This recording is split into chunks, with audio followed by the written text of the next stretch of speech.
मुल्क भर की तरह सांगला हिल में मसीह बरादरी अपना मजहबी त्यौहार क्रिसमस जोशो जज्बे से मना रहे हैं। क्रिसमस के हवाले से पीसीपी चर्च सांगला हिल में केक काटने की तकरीब का इनकाद किया गया, जिसमें डीएसपी राना जाहिद के हमरा एसएचओ सिटी शफकत जवेद ने खुसूसी शिरकत की। डीएसपी ने चर्च इंतजामिया और मसीह भाइयों के साथ क्रिसमस का केक काटा।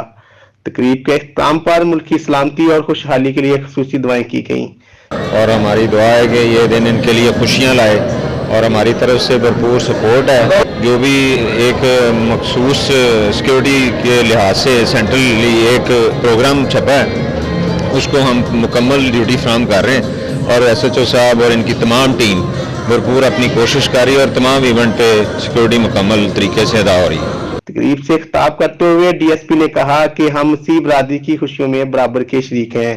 हम अभी इस वक्त खुदावंद यीशु मसीह के जन्मदिन की खुशी को मनाने के लिए अपने गिरजाघर में आए हैं, को अरेंज किया है, अपने घरों को डेकोरेट किया है, अपने चर्चेस को डेकोरेट किया है। खुदा का शुक्र अदा करते हैं कि उसके बेटे यीशु के जन्मदिन को हम यहाँ पर मना रहे हैं। मैं अपनी सारी आलमगीर कलीसिया को क्रिसमस की विशेष जो हैं वो देता हूँ। क्रिसमस डे को मनाने के लिए शहर भर में 40 सिक्योरिटी के लिए पुलिस की भारी नफर तैनात की गई।